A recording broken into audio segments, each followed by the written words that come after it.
é importante nós sempre relacionar, né, a questão da dor e a questão do sofrimento.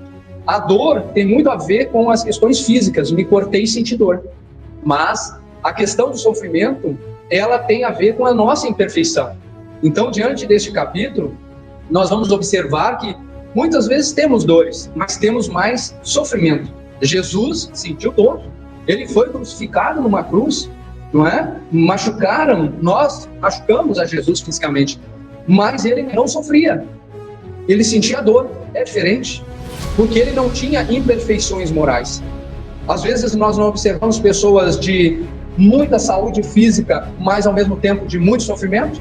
Pessoas saudáveis fisicamente e no último grau de depressão. Tem a ver com o nosso espírito, né? Então nós precisamos não só tratar o corpo, mas tratarmos a nossa alma, o nosso espírito.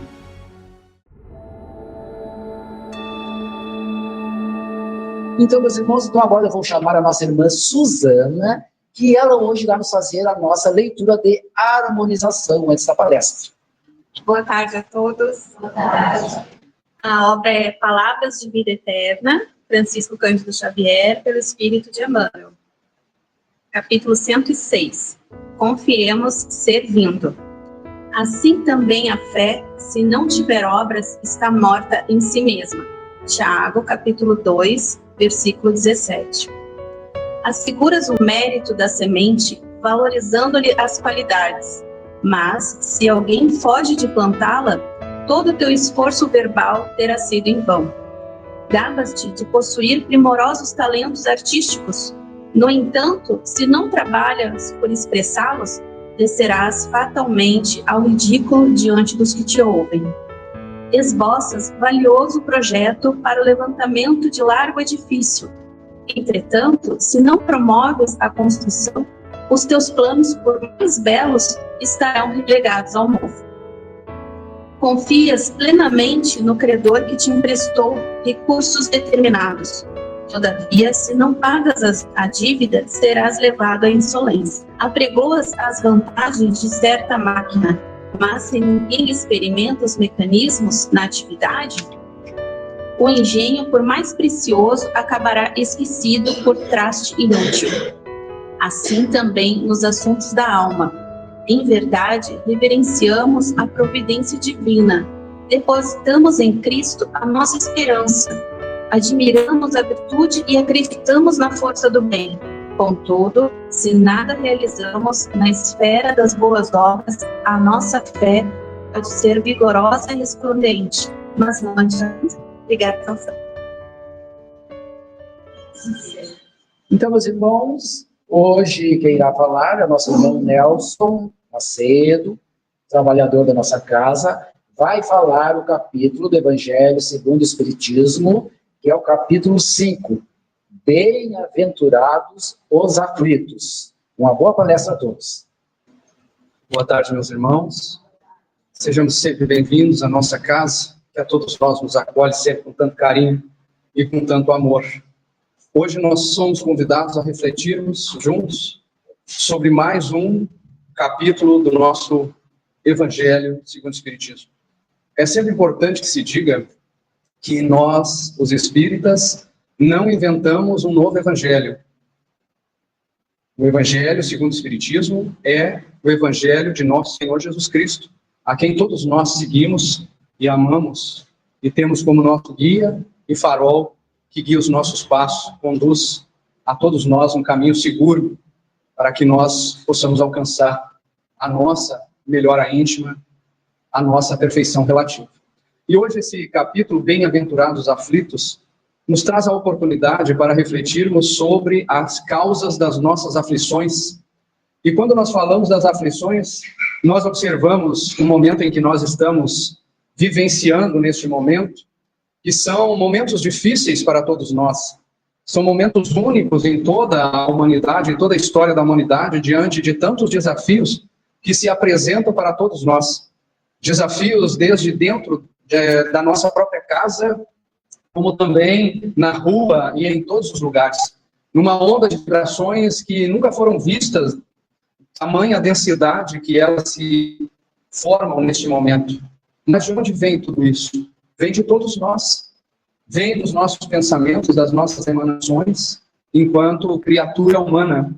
Então, a importância que este capítulo nos traz, a sua reflexão, aonde vai nos trazer também o esclarecimento acerca da justiça divina e a importância de nós enfrentarmos as dificuldades com fé, com esperança, com amor, na certeza de que nós não estamos sozinhos diante de todas as adversidades, diante de todos os momentos que se apresentam para todos nós.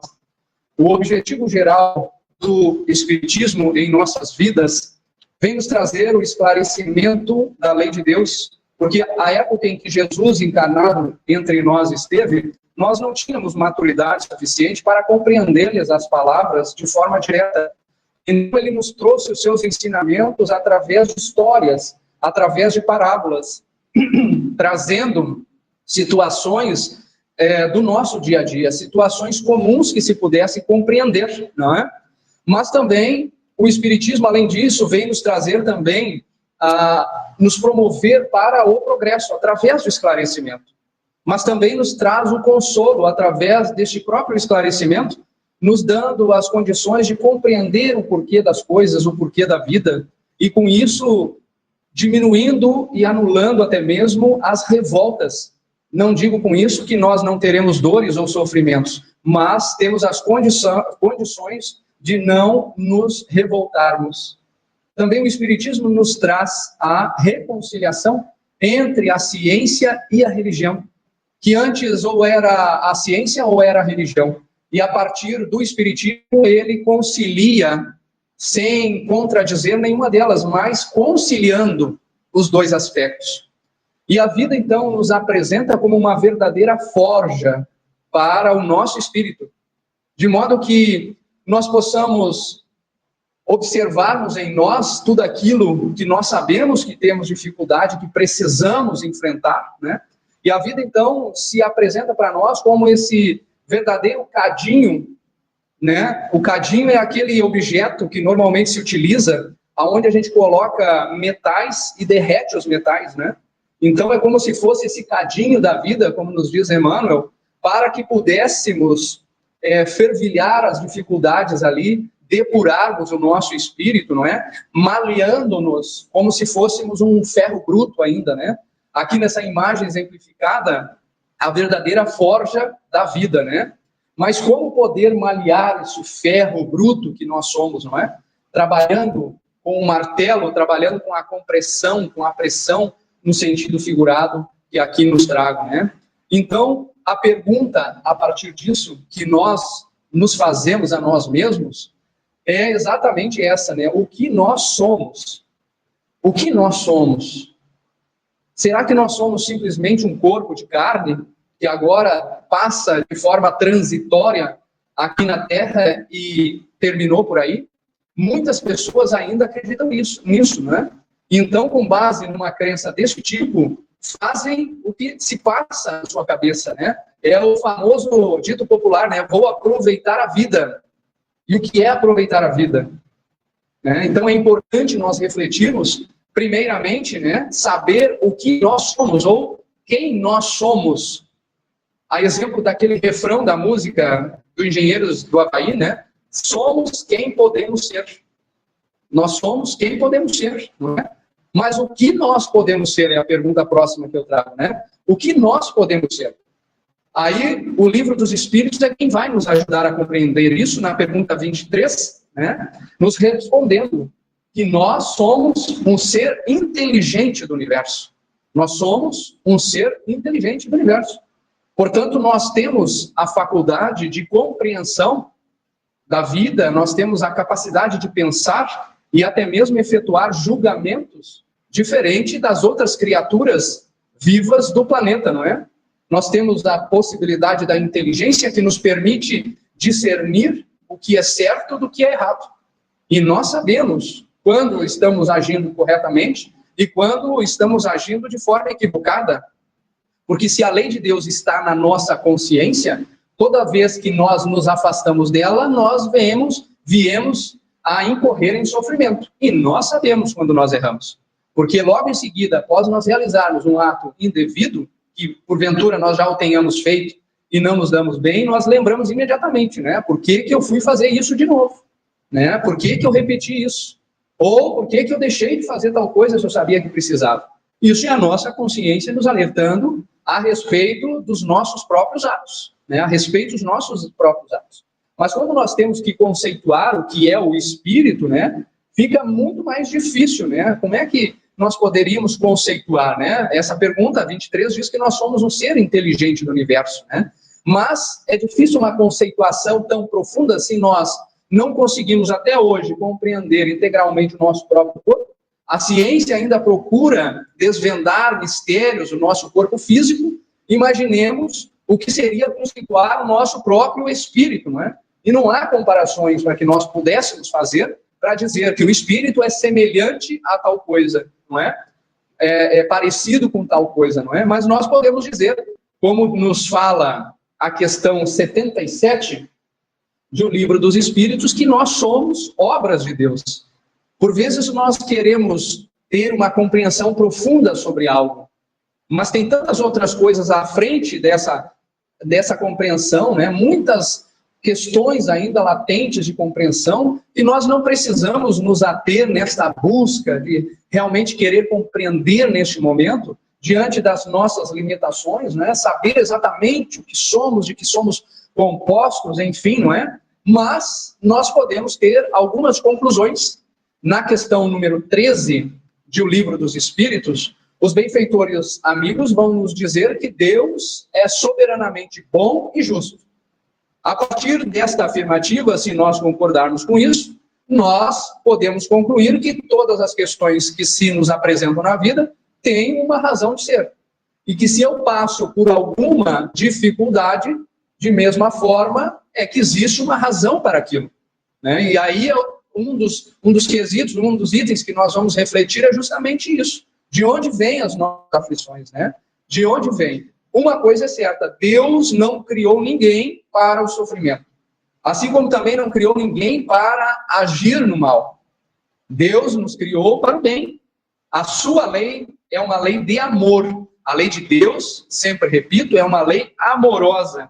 As dificuldades que nós encontramos na vida são consequências nossas, ou é a dureza do coração dos homens agindo.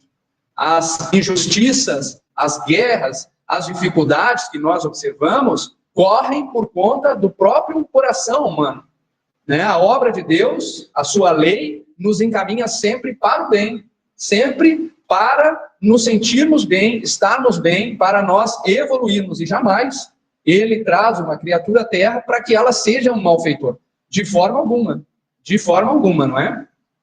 Então, nós muitas vezes insistimos em ter uma ideia material das coisas, né? Nós queremos saber, ter uma ideia física, porque o nosso olhar ainda, de um modo geral, é muito material. Então, nós queremos conceituar fisicamente as questões, não é? Então, diante disso, nós vamos encontrar na questão 88 do Livro dos Espíritos, né, que o espírito, a aparência do espírito é de uma chama, está escrito lá na questão 88, que é um clarão, é uma centelha etérea, né? Então, se nós queremos visualizar sobre os olhos humanos, né, o que é o espírito, então nós podemos dizer que é uma centelha divina, que é um clarão, que é uma chama, que nos ilustra a ideia de o que é que nós somos enquanto espírito que somos, não é?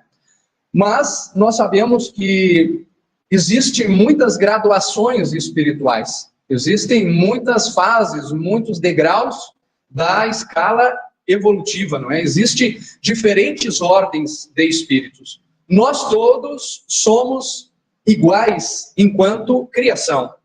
Nós todos somos iguais no momento da nossa criação. Porém, a partir do momento em que nós somos criados, nós começamos a fazer as nossas próprias escolhas. Então, na origem, nós somos iguais. Mas a partir de um segundo momento, nós vamos buscando caminhos diferentes. Nós vamos fazendo escolhas diferentes. E isso começa a nos diferenciar enquanto criatura humana. Então, neste momento, nós podemos nos perguntarmos se nós somos iguais. Fisicamente, nós sabemos, cada um tem as suas características físicas. E espiritualmente, cada um está num estágio evolutivo, não é?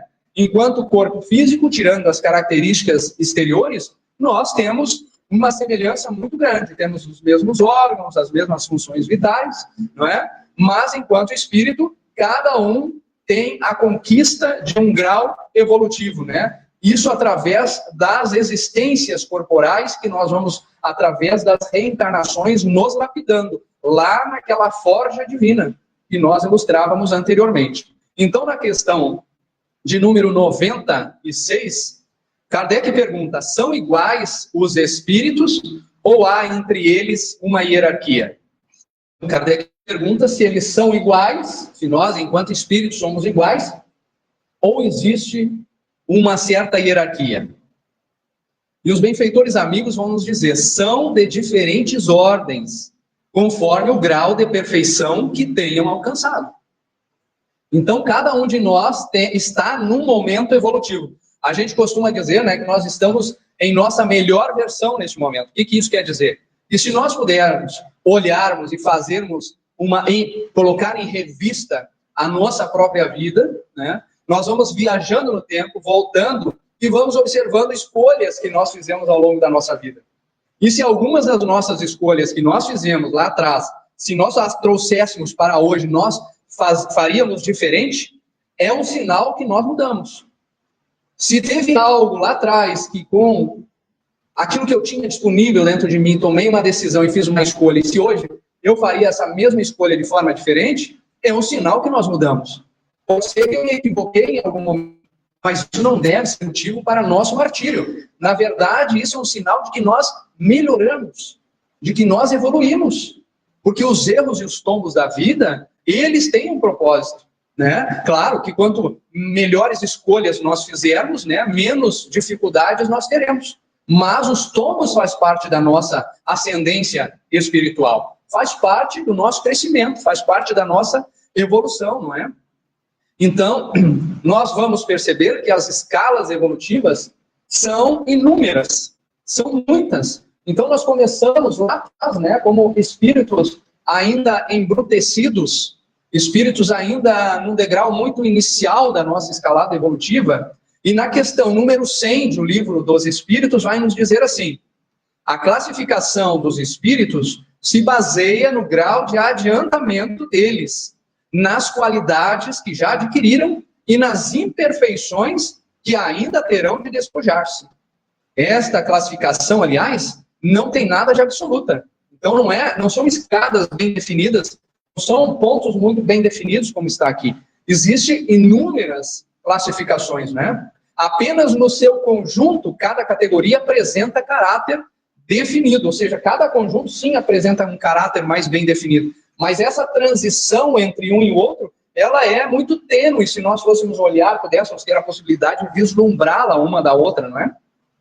De um grau a outro, a transição é invisível, e nos limites extremos, os matizes se apagam, como nos reinos da natureza, como nas cores dos arco-íris, ou também como nos diferentes períodos da vida do homem, não é? Então, se nós olharmos hoje em relação a ontem, parece que nada mudou. Mas se nós nos observarmos hoje em relação à nossa adolescência, muita coisa mudou. Se nós nos olharmos hoje em relação à nossa infância, também, né? Mas no período curto, talvez a gente não observe uma mudança tão grande. Assim também a escala evolutiva dos espíritos, né? Essas escalas são suaves entre as escalas e são inúmeras. Isoladamente, cada uma delas pode até parecer imperceptível, mas ganha contornos muito mais claros quando nós olhamos de uma forma completa. Por exemplo, nesta imagem, parece que está faltando alguma coisa, né? Mas nós não conseguimos, assim, ter uma definição muito específica onde começa o azul, aonde que começa o laranja, aonde começa o vermelho, aonde termina. É uma imagem que ela está misturada, então nós não conseguimos ver contornos bem definidos, aonde começa um e aonde começa o outro. Não é? Vocês concordam comigo? Que é uma imagem mesclada. No entanto, se nós temos uma visão mais ampliada, né, conseguíssemos olhar de uma forma mais contemplativa, nós vamos ver que aquela imagem é um zoom, é a mesma imagem, só que sob perspectiva diferente. Então, assim, a nossa escalada evolutiva, né? Às vezes nós nos observamos, mas parece que eu não melhorei nada, parece que a humanidade depois da Covid piorou, né? O nosso olhar é esse aqui nesse momento, ó. Nosso olhar é aqui, a gente não consegue enxergar, né? Mas quando nós transcendemos esse olhar, nós vamos ver que houve mudança. E aí nós conseguimos melhor compreender esses estágios que nós e a humanidade vai passando, não é? Então essa imagem nos ajuda nessa compreensão, né? Mas existe, se nós pudéssemos, como nos diz o Livro dos Espíritos, classificarmos assim em grandes grupos, nós podemos dizer que existem os espíritos imperfeitos, não é? Está lá nas questões da 101 até a 106 do Livro dos Espíritos, que vai trazer como características principais, por exemplo, a expressão do orgulho, a dúvida, tem dificuldade de tomar uma decisão muito assertiva, né? Tenho muita dúvida, né? É uma característica. Eu incorro em sofrimento, a predominância da matéria sobre o espírito, há uma propensão ao mal, e também a ignorância, o orgulho, né? O egoísmo e todas as más paixões. A gente se identifica, será, com alguma questão dessa, né? Às vezes nos identificamos, não quer dizer que a gente esteja propenso ao mal, né? Mas aqui falando enquanto humanidade, a Terra ainda está, né? Estamos inseridos no planeta Terra, que nos traz, assim, esta condição ainda, né? Mas já estamos ingressando numa outra fase, né? Que também não é uma fase exatamente começa hoje e termina amanhã. Ela é gradativa, né? Mas também nós temos os espíritos bons, né? Lá nas questões da 107 e 111 nós vamos também encontrar. E é interessante que todas as vezes que nós buscamos a imagem de um espírito bom, aparece uma figura feminina, né? Será que é casualidade isso, né? Mas está aqui ilustrado, né, a figura feminina, nos trazendo a ideia de espíritos bons, né, aonde a predominância do espírito sobre a matéria, e não mais a matéria sobre o espírito, né, existe o desejo do bem, então há uma predominância do desejo do bem, há uma compreensão de Deus, e são felizes pelo bem que fazem, são felizes pelo bem que fazem e pelo mal que impedem. E trazem as qualidades morais do mais elevado grau. Então, nós já começamos a entender o porquê das aflições na Terra. Será que nós, enquanto humanidade, já nos classificamos como espíritos bons? Ou será que ainda nós trazemos situações de espíritos imperfeitos? Aí nós já conseguimos ter uma ideia de o porquê que tem tanto sofrimento ainda na Terra, né? Mas também tem a classificação dos espíritos puros. E, de novo, a imagem de uma mulher. Eu acho que é coincidência, né? Espíritos puros não sofrem nenhuma influência, né, da matéria, trazem a superioridade moral e intelectual, estão libertos de todas as impurezas da matéria, não têm mais o que sofrer provas e expiações. Já superaram essa fase, né? Então não há mais a necessidade de provas e expiações. E gozam de uma felicidade inalterável. São mensageiros de Deus. Então aqui é uma classificação do que vem a ser os espíritos puros. Será que nós seremos algum dia espíritos puros? Será que grandes algozes da humanidade, grandes figuras que trouxeram sofrimento na humanidade chegarão a ser espíritos puros? Será que mesmo aquelas criaturas que trazem hoje um ódio tão triste no seu coração chegarão a ser espíritos puros? Certamente que sim. Certamente que sim. O que diferencia uma criatura da outra? O tempo que isso vai levar, né? E, de novo, a partir das nossas escolhas. Então, aquele que ainda prepondera o mal, aquele que ainda insiste, é teimoso em realizar o mal, vai permanecer mais tempo numa condição impura. Mas aquela criatura que já conseguiu despertar para as verdades eternas, né, já há uma mudança ocorrendo ali. Mas é claro, é uma mudança gradativa, é uma mudança relativamente lenta, mas o que é o tempo quando nós comparamos com a eternidade? Né? O que é o tempo? Se nós pudéssemos vislumbrar toda a história da humanidade. Uma encarnação é um piscar de olhos, né? Se nós compararmos com a própria humanidade. Então nós refletimos sobre a nossa jornada espiritual. Aqui nós ilustramos, a partir desta imagem que a mim pareceu oportuna para as nossas reflexões, aonde que a lagarta ainda lá na terra, lá no chão, né, vem a a refletirmos sobre o espírito na sua fase inicial, né? O espírito encarnado na sua fase mais primitiva. Ainda estamos rastejando, ainda estamos presos às necessidades materiais com os nossos instintos básicos. Como a lagarta pelo chão, o espírito em suas primeiras encarnações vive experiências ainda muito rudimentares. Já o casulo vem nos trazer um segundo estágio da nossa evolução, não é? Vem simbolizar o nosso recolhimento, o processo de interiorização, né? Aquele processo de transformação íntima, de transformação interior. Seria aquele momento que a gente sofre aquele choque de realidade, né? A gente percebe, por exemplo, assim, tudo aquilo que a gente já fez e às vezes até se deprime um pouco, né? Ah, por que eu fiz aquilo, né?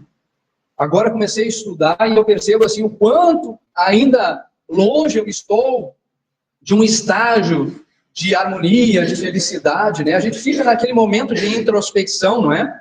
Representa, então, aquele período entre as encarnações. Então, eu não sou mais a lagarta, mas eu também não sou borboleta. Eu estou nesse estágio intermediário. Seria a erraticidade entre um período e uma encarnação e outra, né? Agora, a borboleta, aqui ela já nos traz um vislumbramento diferente, né? A elevação espiritual. A borboleta é o espírito que após muitas encarnações, muitas lapidações, agora alcança maior pureza e liberdade. Não precisa mais estar no chão, embora ela possa estar no chão, né? Não precisa mais rastejar na terra, agora ela pode alçar voos inimagináveis, ela pode buscar, né, viver mais livre. O espírito que se libertou das suas paixões grosseiras, o espírito que superou as suas imperfeições, não é? E ao mesmo tempo nós vemos, embora um pouquinho borrado ali, nós vemos um lindo jardim, não é? Que nós observássemos, nós vamos ver um lindo jardim que pode nos trazer a inspiração, não é? Representando o mundo espiritual superior, aonde reina a paz, a harmonia, a fraternidade, aonde reina o amor, aonde mora as nossas aspirações de um dia podermos habitar um ambiente como este. Mas ainda assim, nós observamos nas falas dos grandes benfeitores da humanidade que mesmo podendo habitar um lugar como esse, prefere muitas vezes estar conosco, seus irmãos ainda inferiores, a nos ajudar. Então, nós vamos ver que não há ociosidade, não é? Então, quando nos tornarmos essa borboleta, né, nós não vamos buscar a ociosidade, nós vamos buscar novas oportunidades, auxiliando sempre e evoluindo sempre, né? Então, diante desta ilustração que eu trago, nós vamos ver a fala de Jesus, anotado por Mateus, que nos diz que bem-aventurados são os que choram, porque serão consolados. Bem-aventurados são os famintos e os sequiosos de justiça, porque serão saciados. E bem-aventurados os que sofrem perseguição pela justiça, porque é deles o reino dos céus. E diz mais, na anotação de Lucas, bem-aventurados vós que sois pobres, porque vosso é o reino dos céus. Bem-aventurados vós que agora tendes fome, porque sereis saciados. Ditosos sois vós que agora chorais, porque rireis.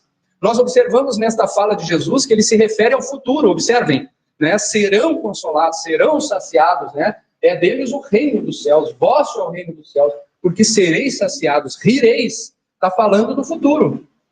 Então, o que nos está dizendo o mestre nesse momento, né? Ele está nos falando que se nós nos empreendermos os nossos esforços hoje, no amanhã, nós teremos aliviadas as nossas dores. Porque imaginemos que se nós hoje viemos para este planeta, nós temos uma história pregressa, que nós precisamos ainda retificar, não é? Mas se nós formos melhores hoje, nós estamos plantando boas sementes que nós colheremos no futuro. Sementes de amor, de melhoria, já não precisando mais passar por provas tão ásperas que muitas vezes nós ainda temos a necessidade de passar, não é? Mas a fé no futuro, ela não simplesmente não traz 100% o consolo, mas ela nos explica o porquê, não é? E nos dá a condição de nós começarmos a nossa modificação hoje, né? Na questão número 3 do Livro dos Espíritos, os benfeitores vão nos dizer que Deus é infinito em suas perfeições, né? Então, não há injustiça, não há parcialidade. Ah, porque fulano nasceu rico e fulano nasceu pobre. Mas talvez muito provável que sejam escolhas, são provações, uma e a outra, cada uma nas suas situações, né? A criatura às vezes vem muito saudável, mas tem uma tendência terrível para outras questões, que aquele que vem com dificuldades orgânicas não as tem mais. Então, cada um no seu estágio evolutivo, né? E se nós buscamos a causa dos nossos sofrimentos hoje e nós não encontramos, olha, eu sempre procurei fazer o bem, não desejo mal para ninguém, procuro até repartir um pouco do que eu tenho com aqueles que têm um pouco menos, procuro ser sempre solícito, né?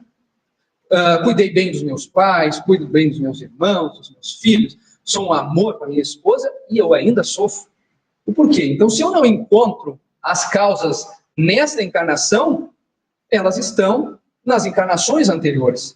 Porque Deus, em sua bondade, não vai nos cobrar, Ele não é um cobrador, né? Então, nós temos ali uma contração por atacado de débitos que nós vamos pagando naquele carnezinho, né? Suaves prestações, como diz Chico Xavier para nós, né? Nós contraímos dívidas por atacado, mas vamos pagando suavemente em cada encarnação. Jesus nos disse que não nos colocaria sobre os nossos ombros fardos mais pesados do que nós pudéssemos carregar. Portanto, a cada encarnação nós vamos lapidando o nosso espírito. E também é Jesus quem nos disse que a caridade, o amor, cobre uma multidão de pecados. Ou seja, fazer o bem, fazer e agir no bem, né? É a caridade atuando, amenizando as nossas faltas, né? E diante disso nós nos perguntamos então, qual é o objetivo de nós estarmos nesta encarnação? De certa forma nós já respondemos, mas é Kardec quem vai nos ajudar na resposta. A questão 132 diz que Deus nos impõe a encarnação com o fim de nos fazermos chegar à perfeição, não é? Para uns é expiação, para outros é uma missão. Mas, para alcançarem essa perfeição, tem que sofrer todas as vicissitudes da existência corporal. Nisso está a expiação.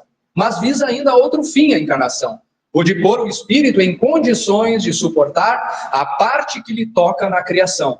Né? Somos co-criadores, não é? Não é através do ventre feminino que nós retornamos à vida material, nós somos co-criadores, não é? Não é através da mão laboriosa de nossos irmãos que são construídos essas edificações, nós somos co-criadores, né? Então todos nós fazemos parte, né? E o Espírito Miramês contribui nesta explicação quando nos diz que o objetivo da reencarnação do Espírito é o seu despertamento, né? A cada nova encarnação nós vamos despertando para a vida, né? O tempo encarregar-se-á de formar os meios e angariar os métodos de acordar as almas, para que elas sintam suas necessidades de progredir e de amar. Que métodos são esses? Nós costumamos dizer nas casas espíritas, né? Ou a gente desperta pelo amor, fazendo a caridade, procurando agir no bem, ou despertamento pela dor.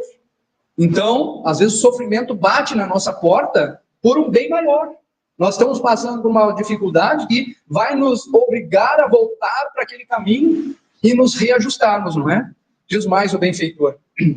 O que chamamos de perfeição são os talentos que Deus nos deu por misericórdia, aflorados e iluminados por inúmeras experiências de vivência, frente a frente com múltiplos problemas, dores e sacrifícios na extensão de vida sem conta, na argamassa da carne. A cada nova encarnação, uma nova lapidação, um novo aprendizado. E o objetivo é, quando sairmos de cada encarnação, sairmos um pouco mais leves, um pouco melhores do que quando nós chegamos a cada encarnação. Então, a vida do corpo físico, ela é transitória, mas o espírito é imortal, não é? A vida é transitória, a vida física é transitória e passageira, mas o espírito é imortal. O nosso tempo vai se esgotando, mas rapidamente é importante nós sempre relacionar, né, a questão da dor e a questão do sofrimento.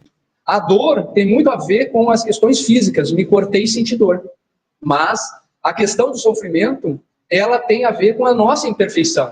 Então, diante deste capítulo, nós vamos observar que muitas vezes temos dores, mas temos mais sofrimento.